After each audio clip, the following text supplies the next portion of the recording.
माल गनीमत आता है। और करिए, सारे मुसलमानों का उसमें हिस्सा था, नबी अकरम का भी उसमें हक है। अल्लाह के रसूल ने ऐलान कर दिया कि फ़जर की नमाज के बाद माल को तकसीम किया जाएगा। सहाबा इकराम इस खुशी में मस्जिद में कदम रखते हैं तो मस्जिद वक्त से पहले पूरी भरी पड़ी है।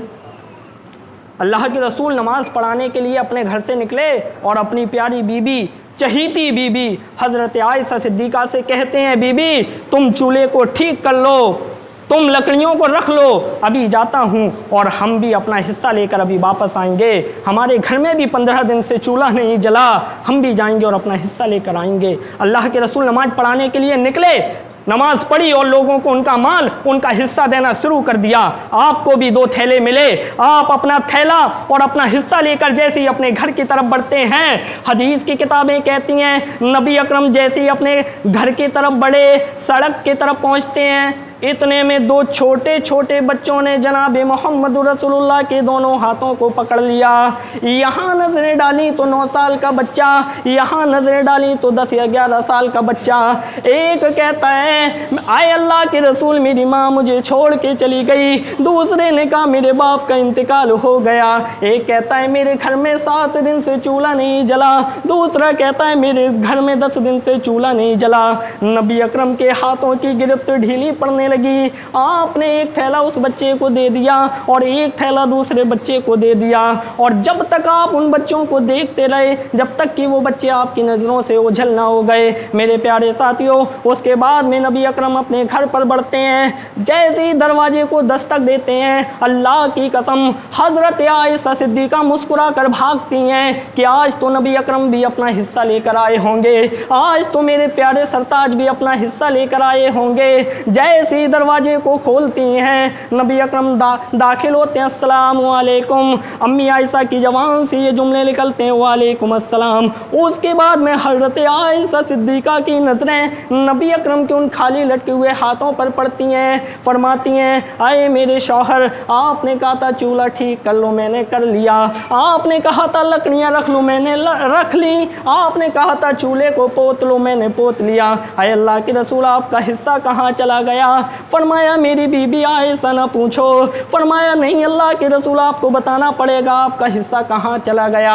मेरे प्यारे साथियों, फरमाया आयशा जिद कर रही हो तो सुनो, जब मैं अपना हिस्सा लेकर निकल रहा था, 2 छोटे छोटे बच्चों ने मेरे दोनों हाथों को पकड़ लिया।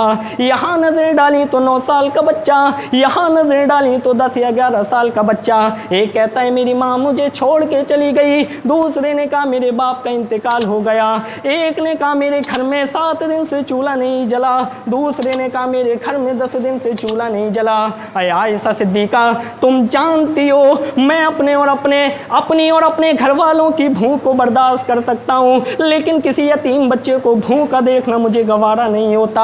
आयशा सिद्दीक़ा जो यतीमी का दर्द मैंने सहा है वो तुमने नहीं, तुम्हारे बाप अबू बकर आज भी जिंदा हैं। मुझसे पूछो जब मैं पैदा हुआ अपने माँ के पेट के अंदर मौजूद था, अभी सिर्फ मैं 7 महीने का था, दुनिया में आने में अभी 2 महीने बाकी थे, मेरे बाप का इंतकाल हो गया। जब दुनिया में आंखें खोली तो मेरा बाप इस दुनिया में मौजूद नहीं। आयशा सिद्दीक़ा मेरी माँ ने भी ऐसे वक्त में मेरा साथ छोड़ा कि जब वो मेरे अब्बू की कब्र मुझे दिखाती जा रही थी और ये कहती जा रही थी बेटे देखो यही तुम्हारे अब्बू की कब्र है, लिहाजा उसी जगह पर मेरी माँ आमिना का इंतकाल हो गया। आयशा सिद्दीक़ा तुम अच्छी तरीके से जानती हो मेरी परवरिश मेरे दादा ने की है, लेकिन जब मैं 8 साल का हुआ तो मेरा दादा भी मुझे छोड़कर चला गया। आयशा सिद्दीक़ा मैंने यतीमी तो यतीमी, दुर्रे यतीमी का दर्द मैंने सहा है, मैं जानता हूँ यतीम की रातें कैसे कटती हैं, मैं जानता हूँ एक एक लम्हा यतीमी का कैसे कटता है। उसी दौरान हज़रत बिलाल की आज़ान की आवाज़ आती है, ज़ोहर का वक्त है, नबी अकरम नमाज पढ़ने के लिए जाते हैं, फिर उसी मुसल्ले पर खड़े होकर कहते हैं लोगों आज آج دو چھوٹے چھوٹے بچوں نے میرے دل کو جھنجھوڑ کر رکھ دیا، آج دو یتیم بچوں نے میرے دل کو جھنجھوڑ کر رکھ دیا، آج دو بچوں نے میرے دل کو جھنجھوڑ کر رکھ دیا۔ پھر آپ نے ایک اصول، ایک قانون نافذ کر دیا اور فرما دیا انا وکافل الیتیم فی الجنت کہاتین، فرمایا میں اور یتیم کو سمجھنے والا، میں اور یتیم کی پرورش کرنے والا، میں اور یتیم کی دیکھ ریکھ کرنے والا، یہ جنت میں میرے بالکل ایسے قریب ہوگا جیسے آپس کی یہ دو انگلیاں ملی ہوتی ہیں، بالکل اسی طریقے سے وہ جنت میں میرا پڑوسی بن کر جگہ پائے گا۔ یہ پورا منظر اور یہ پورا معاملہ سامنے رکھنے کے بعد، ایک نقشہ کھینچنے کے بعد بتانا یہی چاہتے ہیں نبی اکرم کے لیے کیا وہ مالی غنیمت محبوب نہیں تھا؟ حضرت عائشہ صدیقہ بیان کر رہی ہیں کہ 15 دن تک میرے گھر میں اس دن تک کوئی چولہا نہیں جلا تھا، لیکن اللہ کے رسول نے دے دیا، اس بنیاد پر دے دیا کہ لوگو ایک انسان وہی کامیاب ہے، وہی نیکیوں کے مقام و مرتبے کو پاتا ہے جو اپنی محبوب چیز کی قربانی اللہ کے لیے دے دے۔ لن تنالوا البر حتی تنفقوا مما تحبون، وہی انسان کامیاب ہے جو انسان اپنی محبوب چیزوں کی قربانی اللہ کے لیے دے دے۔ اللہ سے دعا کرتے ہیں اللہ تعالیٰ جو کچھ میں نے کہا اور آپ نے سنا اس پر عمل کرنے کی ہمیں اور آپ کو سب کو توفیق دے، اور اللہ جب تک زندہ رکھ اسلام پر، خاتمہ کر تو ساتھ ایمان پر۔